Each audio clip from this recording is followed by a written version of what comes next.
As life get busy and we get bogged down with stress, we get bogged down with family, work, and things like that. Oftentimes we move so fast and we become so busy that we lose a sense of self, we lose a sense of direction, and question our direction, question our motives, question our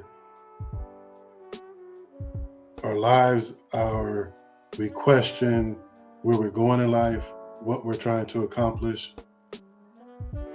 We question our value to others. We question ourselves about our abilities, about the things we want to accomplish, the things we need to accomplish, etc., etc., etc. There comes a time when we have to self-reflect. There comes a time when we have to become honest with ourselves and do a gut check and see where we're at, where we're going, take a look back at the decisions we made, the choices we made, our accomplishments, our failures, our defeats, our triumphs, and so forth. Join me as I get into self-reflection, why self-reflection is so important, why there's a need at every juncture in life that we have to take a time out to reflect on self. I am Jonathan Beauregard, your host of Indestructible Souls. Join me as I talk about the keys to self-reflection.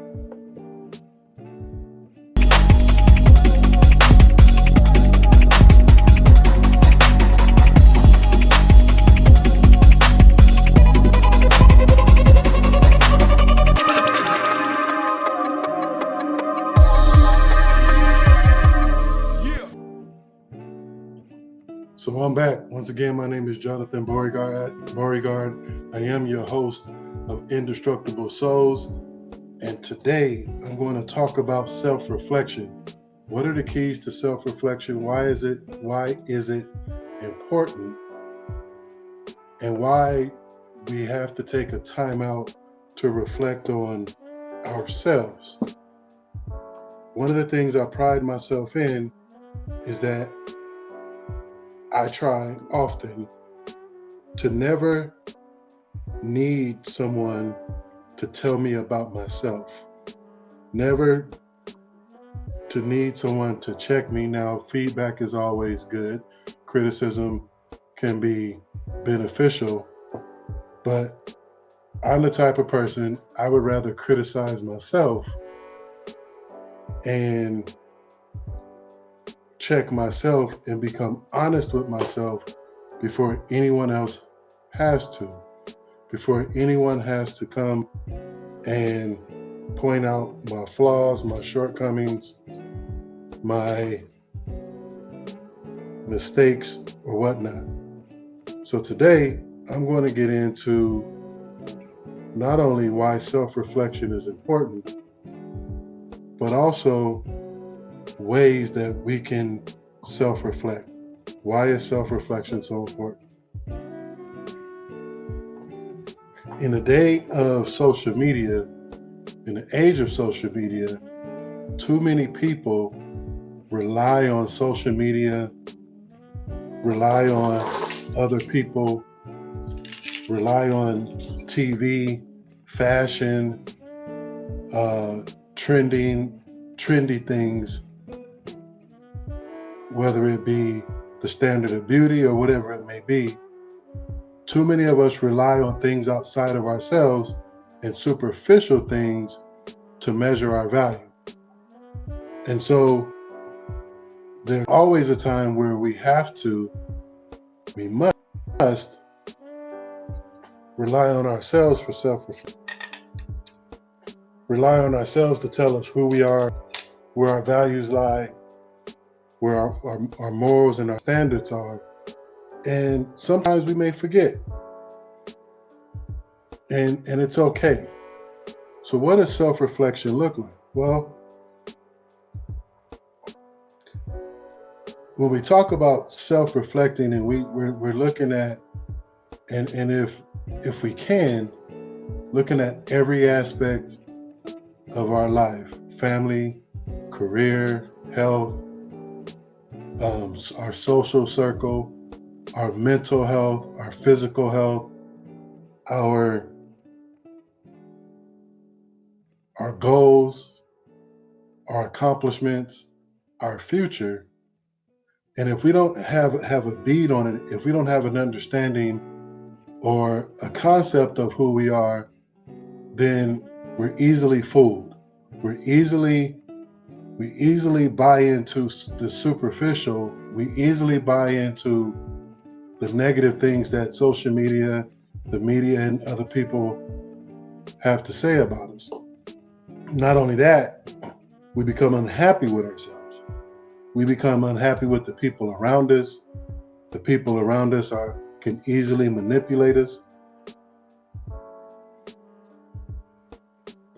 The people around us use us for their benefit, and so forth.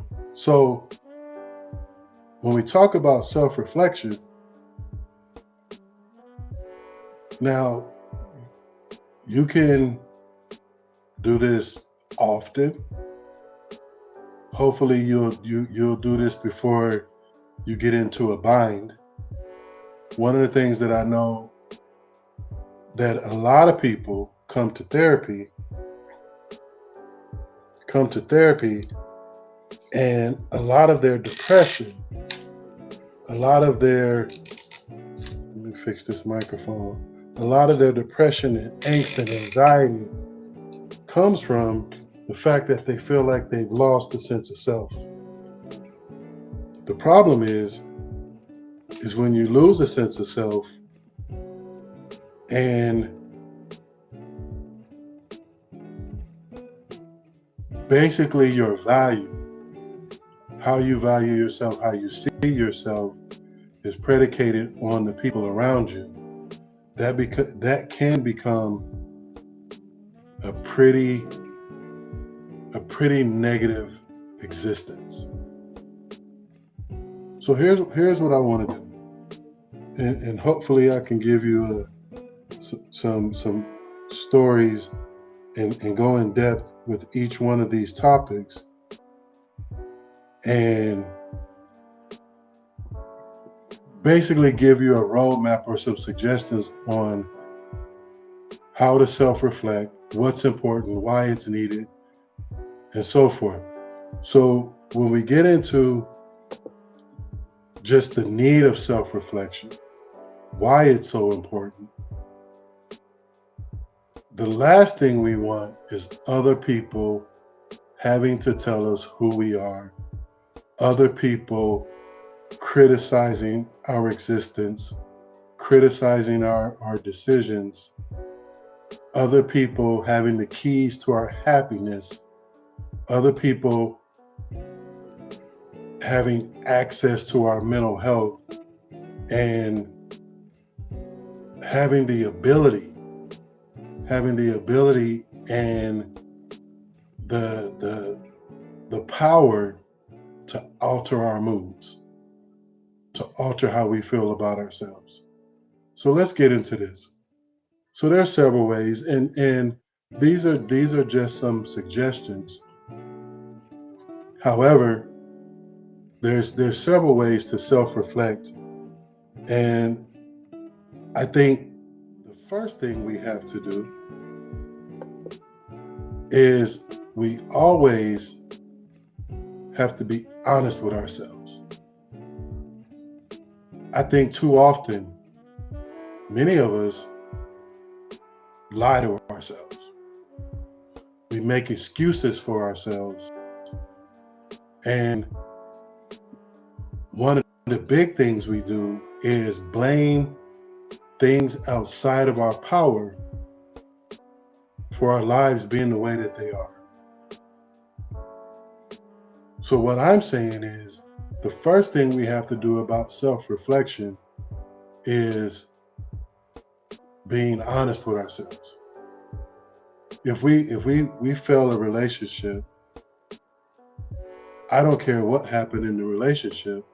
We have to be honest with ourselves. We have to own our part. If we lose a job or if we lost a job, we have to take ownership of why we lost the job. Even if you feel like it was not your fault, or we can come up with excuses. The reality is you don't learn from excuses. You learn from taking accountability and being honest with yourself. You know if you were always late to that job. You know if not only if you were always late, you know you underperformed. So this is about you being honest with yourself. When it comes to effort, reaching your goals, you know if you've been procrastinating, you know if you've been lazy, you know if you half-assed it. So in order for this to work, we always have to make the decision to be honest with ourselves. It's interesting. We can lie to others, but we should never lie to ourselves. So the reality is, how can we get to the point of least being honest with ourselves? Too often, we want to put the fate of our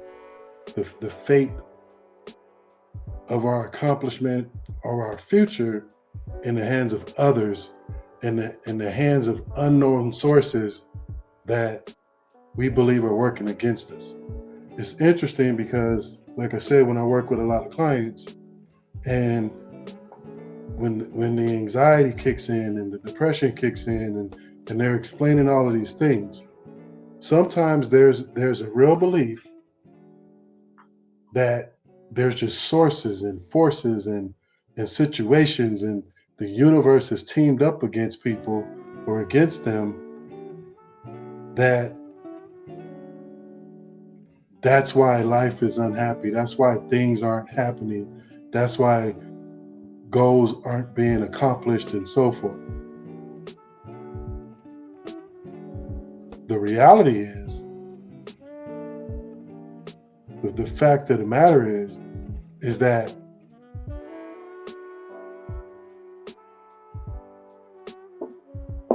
you have to be honest with yourself, and you know that you have not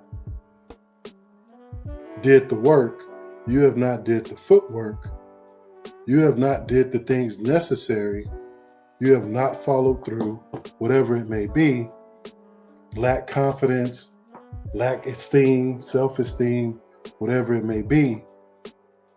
So you have to take ownership as to why things aren't happening. So the first step to self-reflection is being honest. Being honest with yourself. You can lie to other people, but you should never lie to yourself.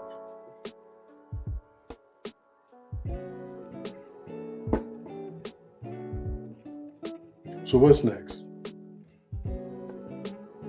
This is probably one of my favorites when we talk about self-reflection. It's paying attention to the here and now, paying attention to the present. Sure, we learn from the past. We can extract data from the past. And I think our past failures and our past experiences should make us an expert on the here and now. However, too many people want to dwell on the past. Too many people want to stay in the past. And here's another one. Too many people want to use the past as evidence why the future or the present can't work. Well, because I did this 10 years ago, why am I going to be able to do it today? Well, why wouldn't you be able to do it? If you're doing the same things you were doing 10 years ago, yeah, it's not going to work. However, if I focus on the here and now, and I focus on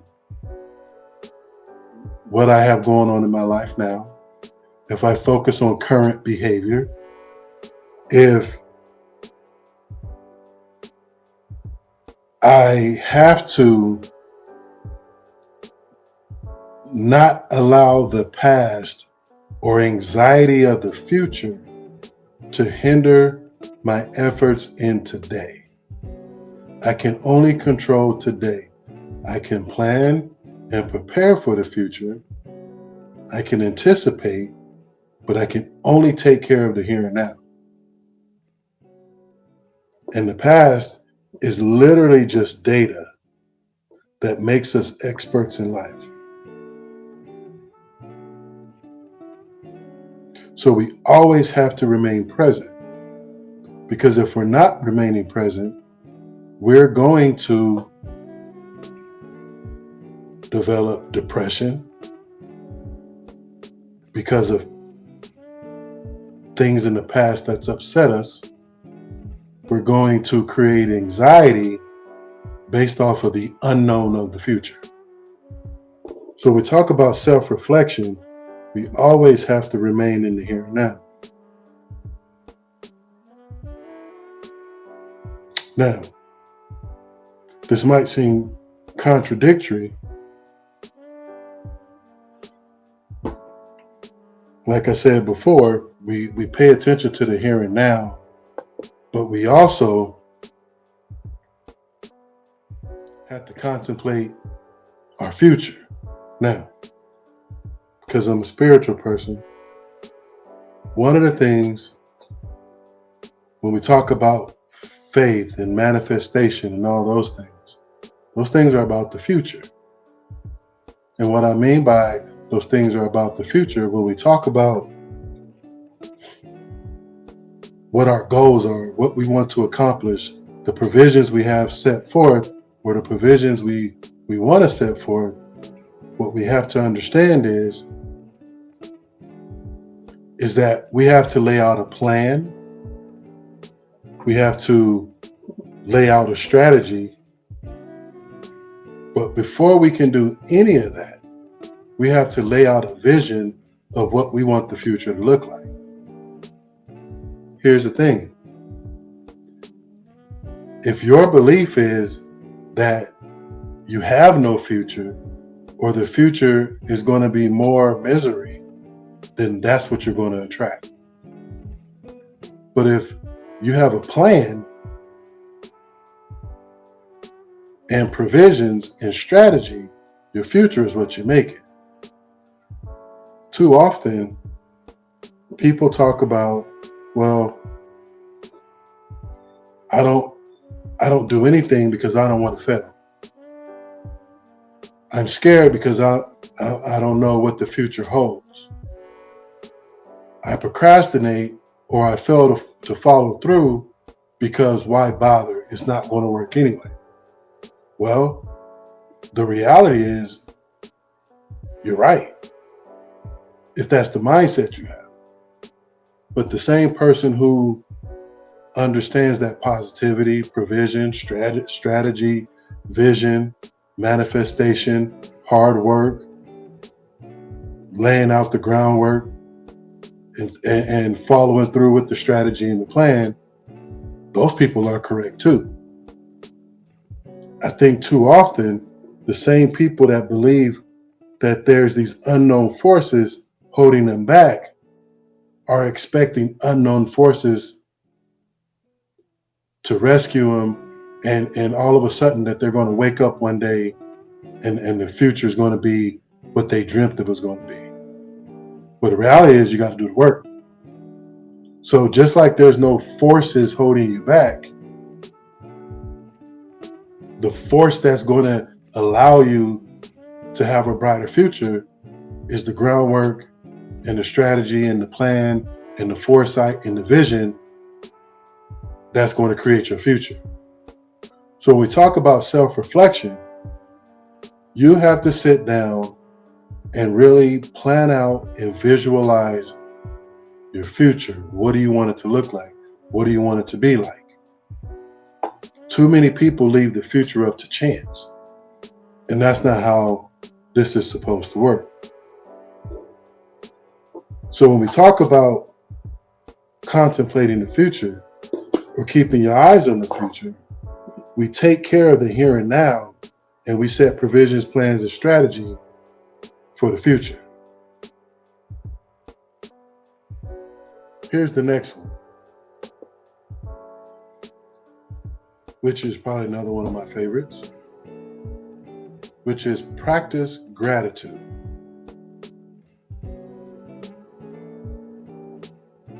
Well, some people say, well, what does practicing gratitude look like? Well, some people keep what is that called? A gratitude journal, which means they write about the positive things. They're thankful even for the small wins. They're thankful for life. They're thankful for the abilities. And practicing gratitude allows you to have a positive mindset and not a negative mindset. It allows you to see the positivity even in the small things. So whether you write it out in a journal, or say them out loud, or however you practice gratitude, by saying thank you, by being appreciative, by understanding that even if you wake up in the morning or something that most people might take for granted or seem small, that you find thanks in it, that you find gratitude in it, it changes your whole outlook.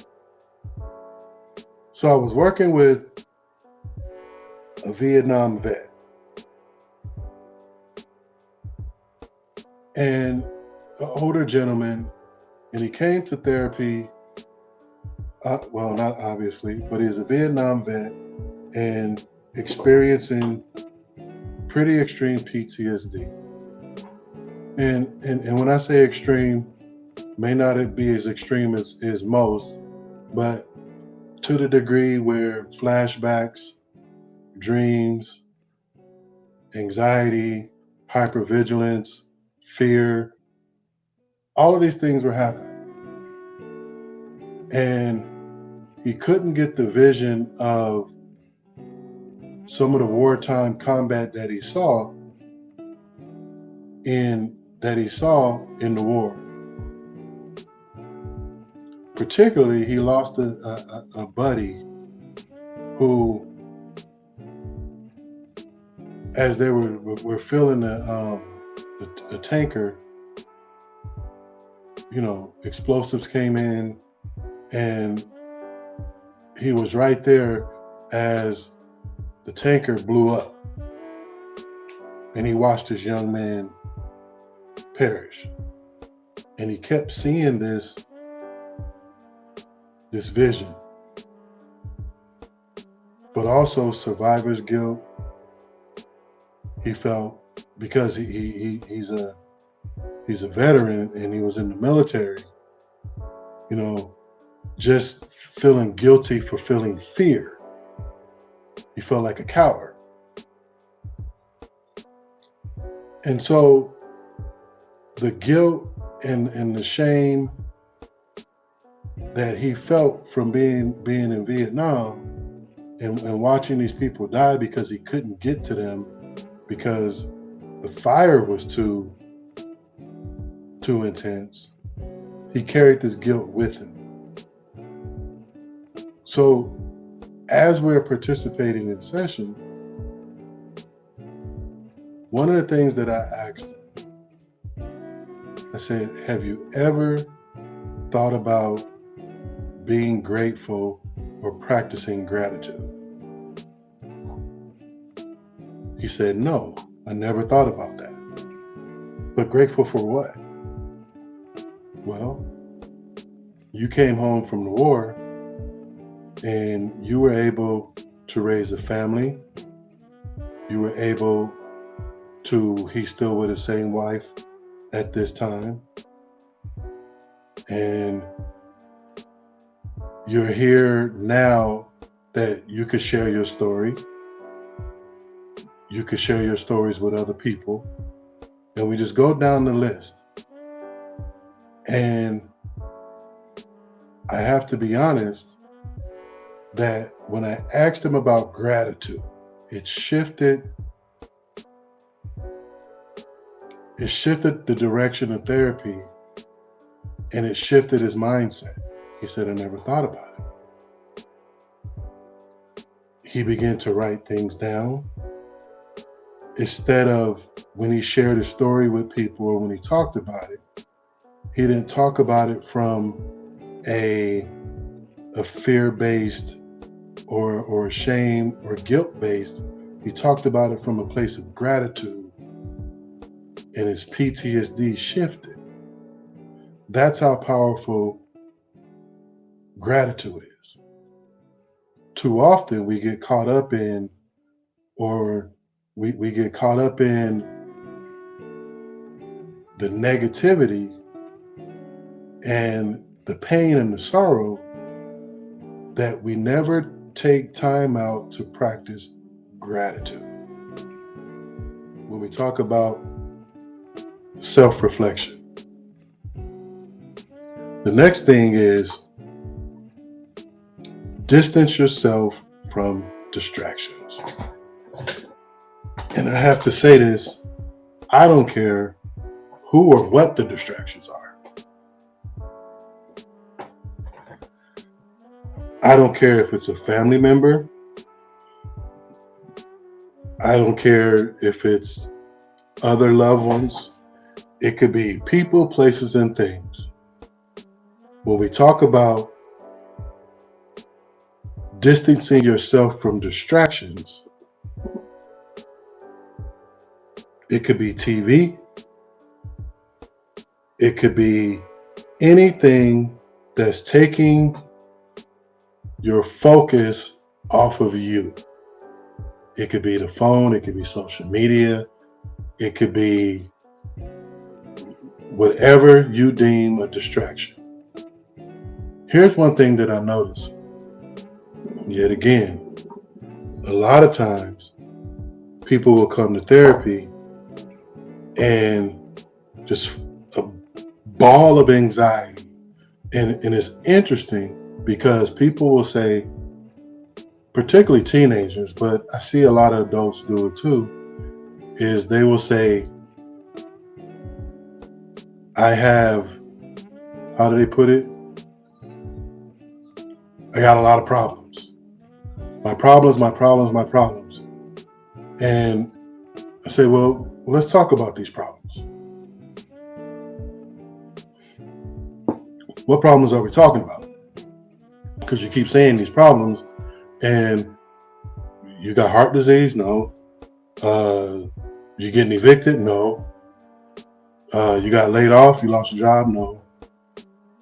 And so what problems are we talking about? Your wife or your husband is leaving you? No. Someone's in the hospital? No. You got cancer? No. So what problems are we talking about? Then they begin to tell me all of these things that they consider problems. And I'm like, okay. Sounds like a bunch of noise to me. And they're like, what do you mean? Well, of all the things that you named, how many of those things are real problems? Or are they just things you spend the most emotional energy on?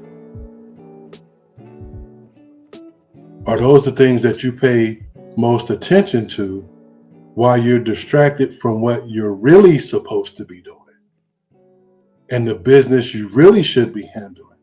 What are we really talking about? So I have to ask, what problems are we talking about?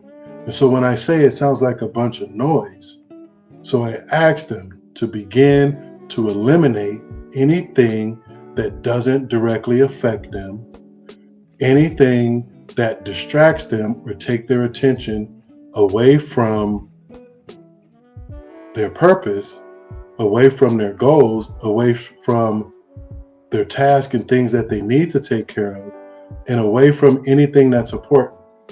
And when we sit there and we break these things down, What they realize is not only if they did that, their life would be much simpler or more simple, they feel lighter because they realize, oh, I'm carrying these things that don't even belong to me. Because the reality is we get distracted.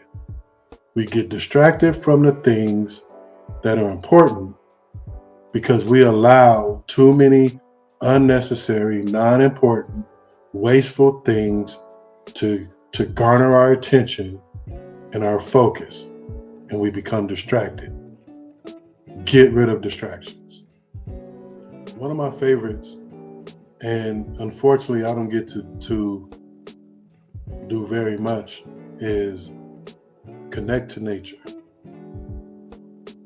One of the things that I love to do, especially when I'm really going through it, is I love to go to the beach. Now, I don't get in the water, and if I can, I never touch the sand because I'm not a beach person. But what I love to do is sit out and stare at the ocean. And so there's something about our primal nature that if we allow ourselves to connect to nature doing self-reflection, you'd be surprised what will be revealed. Some of you, it might be going on long walks. It might be riding a bike. Some people might work in the garden. Some people might raise plants.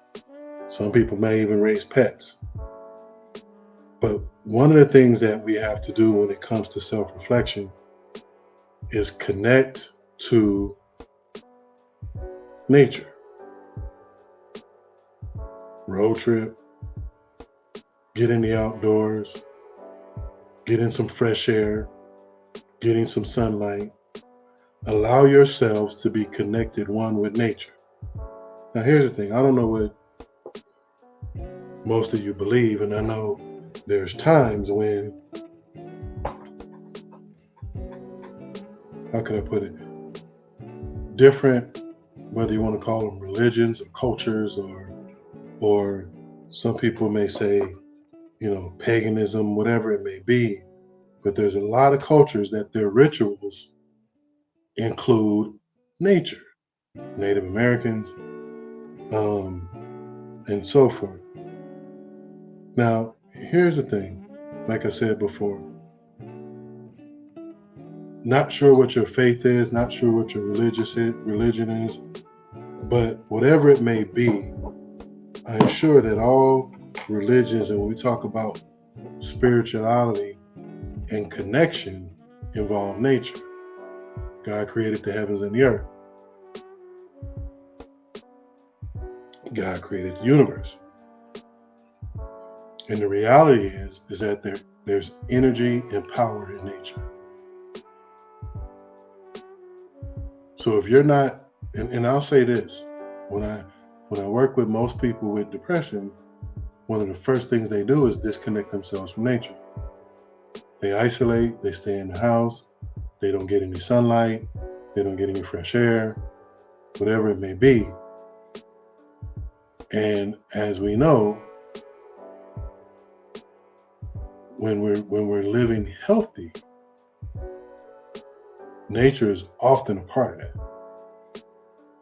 So when we talk about self-reflection, when I say you don't know what will be revealed, you are actually reconnecting to the power of God and the power of the universe through nature. So a part of self-reflection should always be to connect to nature. What's next? When we talk about self-reflection, and we have families, we have loved ones, we have friends, we have a social circle. For one, if your social circle, your family, your friends are draining you and depleting you, and they're only using your energy and efforts and taking advantage of your kindness, please disconnect.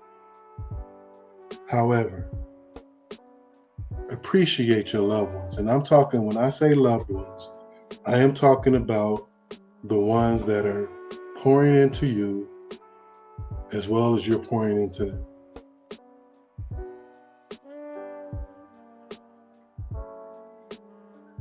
Whether you have kids, you're married, significant others, close social friends, say hi, check on them, have conversations, laugh together, but show your appreciation for your loved ones. Now, here's the thing. When we talk about self-reflection, the people around you, the people you keep around you, are a reflection of you. It's interesting because I often hear people say, "Oh, they're toxic, they're toxic, they're toxic." Okay, they might be toxic, but why are they in your circle? The reality is, you might be toxic too. So, when I say that, don't say it to be mean. However, you have to appreciate your loved ones. Like I say, whether they're family, friends, or whoever they may be, you pour in positivity into them. And the reality is, we hope that you get positivity in return. But appreciate your loved ones. As we self-reflect, is allow yourself to meet new people. This is a tough one for me because I'm very particular about my circle. I'm very particular about who I keep close to me. However, why is it important to meet new people?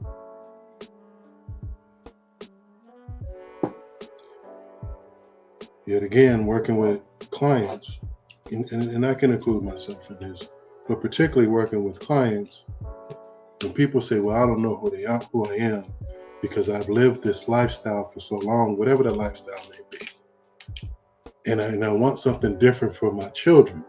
I want something different for myself. I want something different for my family, but I only know what I know. That's fair. I only know the life that I lived.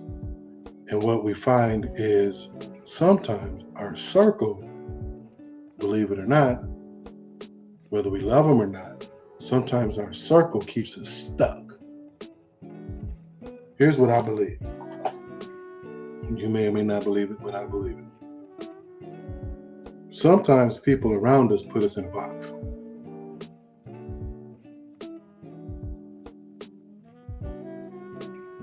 But the reality is they put us in a box to serve their purpose.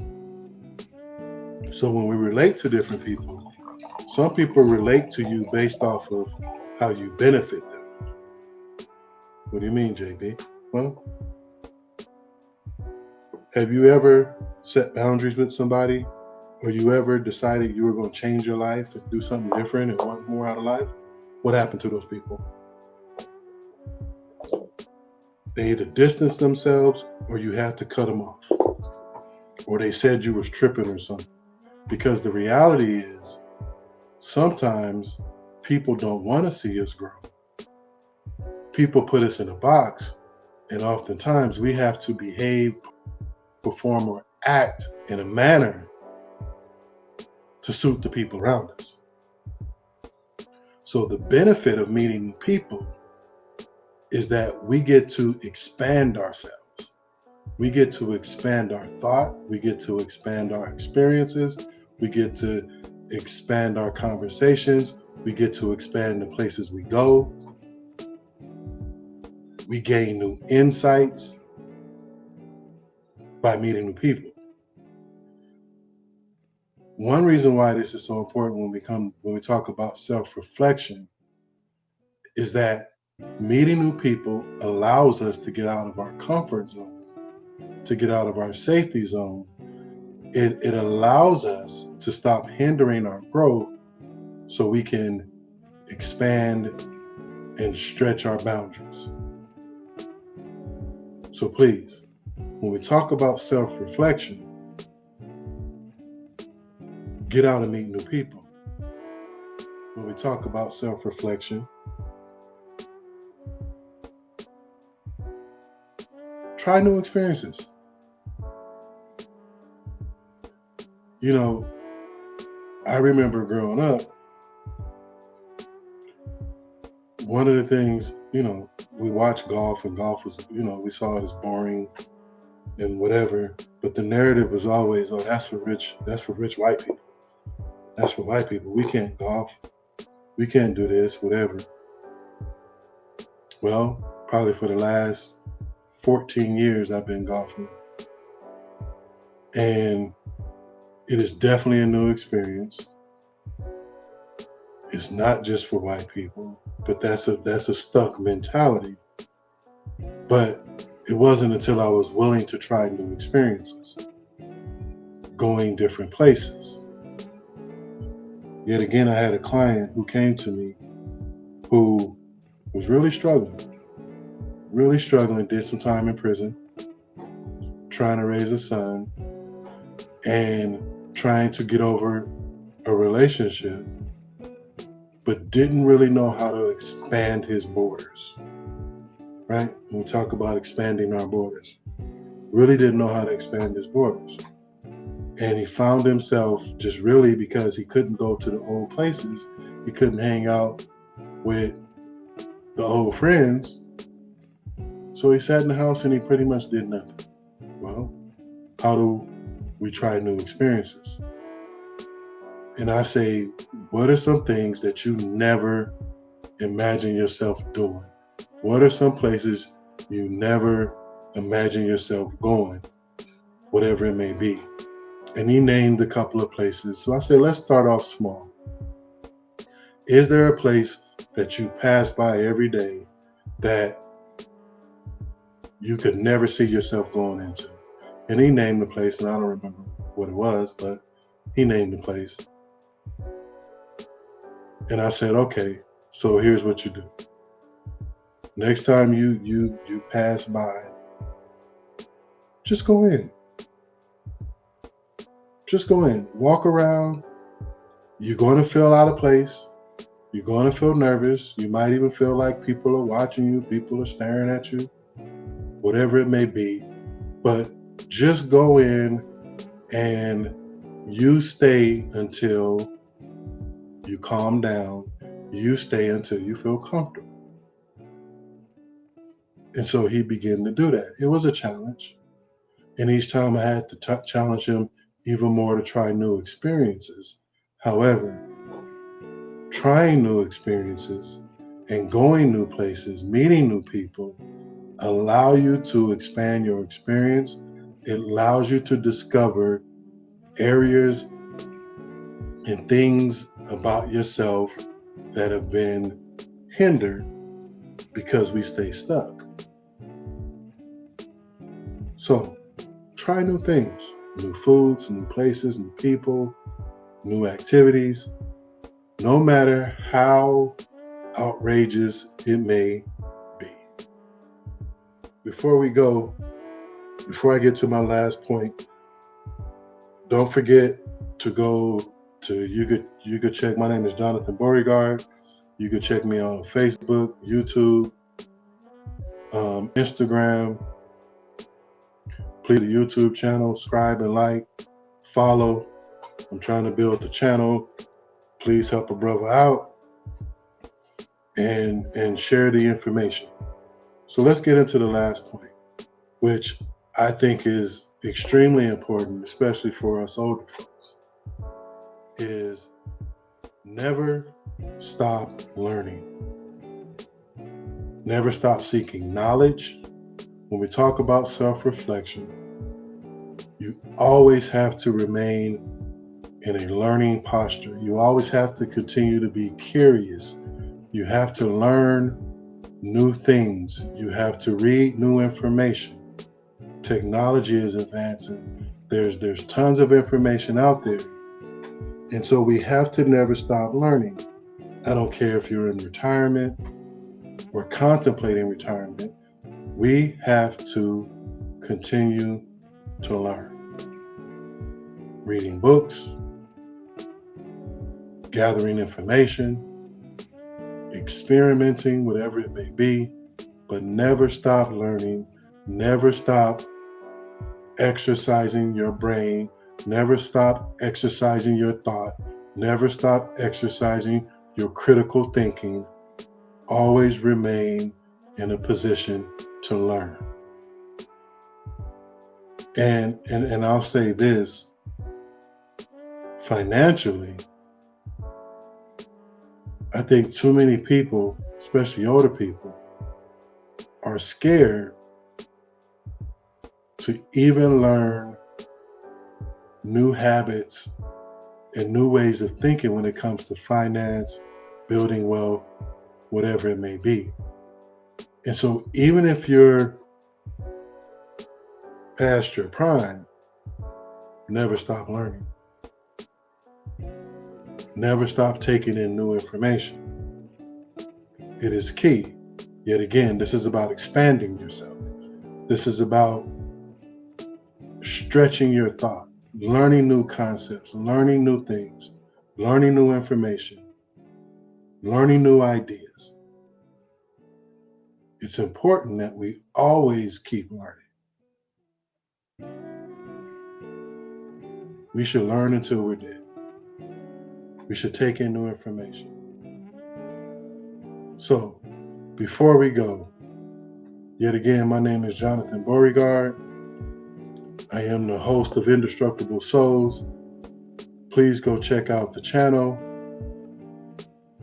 Please go follow me on Facebook, YouTube, Twitter, all of them. Well, not Twitter. Forget Twitter. But you can check me out on Instagram, Facebook, and please go and like the YouTube channel.